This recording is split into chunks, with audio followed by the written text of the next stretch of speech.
श्रीमद् भागवत महापुराण द्वितीय स्कंध सृष्टि की रचना।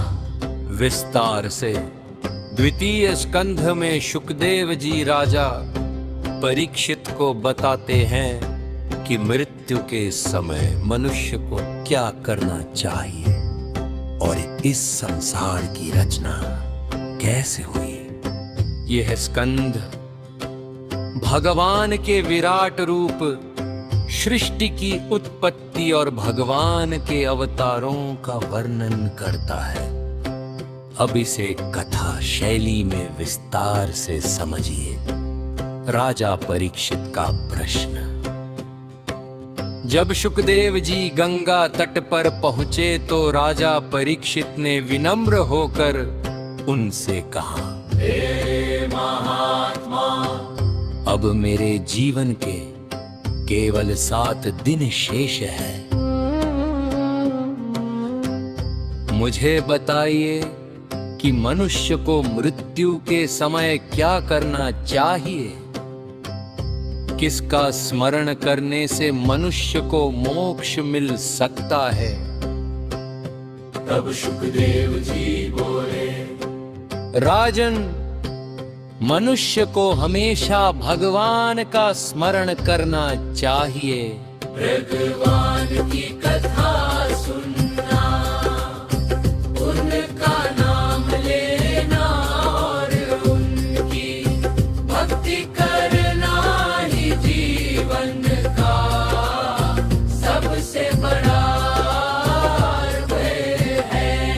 भगवान का धून कैसे करें, शुकदेव जी ने बताया कि जो लोग भगवान के सच्चे स्वरूप को समझना चाहते, उन्हें भगवान के विराट रूप का ध्यान करना चाहिए।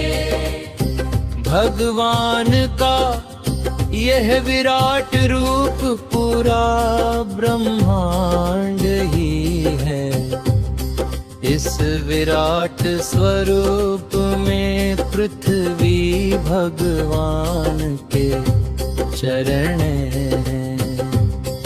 आकाश उनका शरीर है, सूर्य और चंद्रमा उनकी आंखें हैं।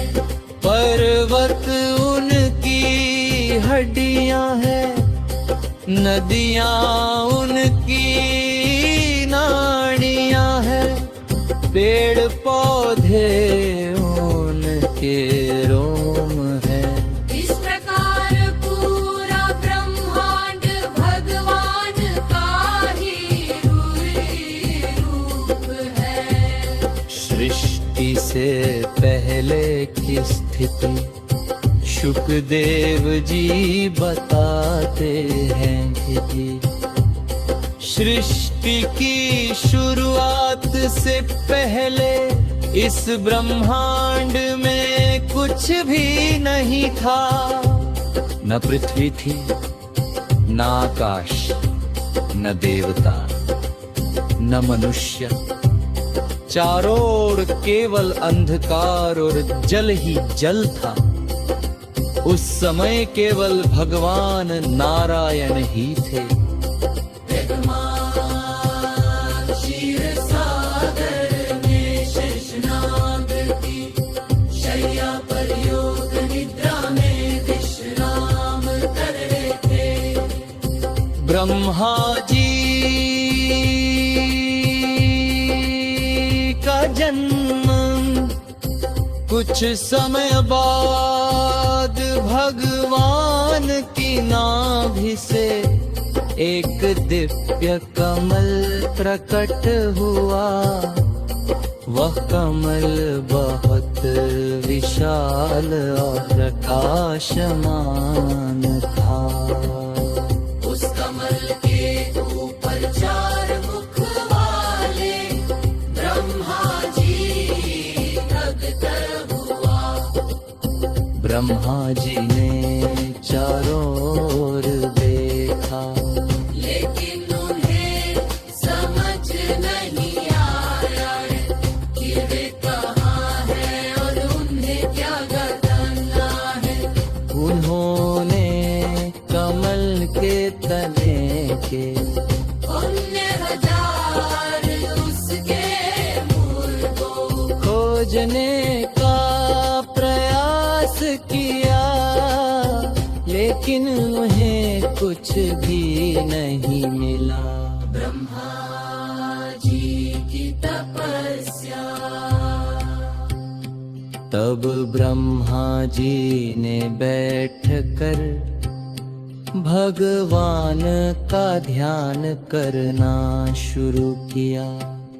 उन्होंने हजारों वर्ष तक तपस्या की।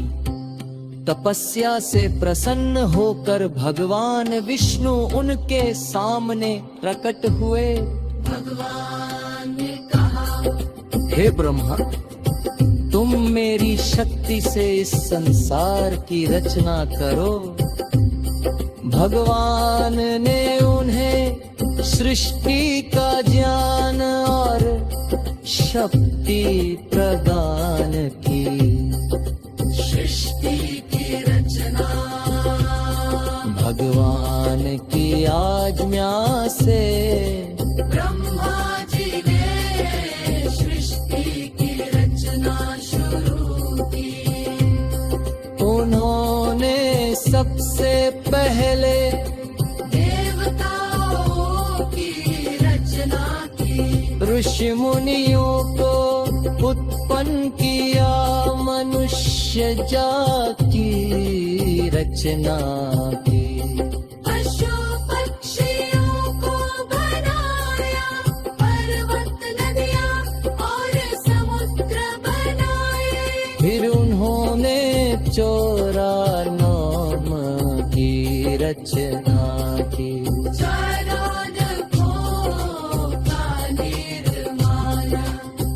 ब्रह्मा जी ने इस ब्रह्मांड को चौलोक में विभाजित किया।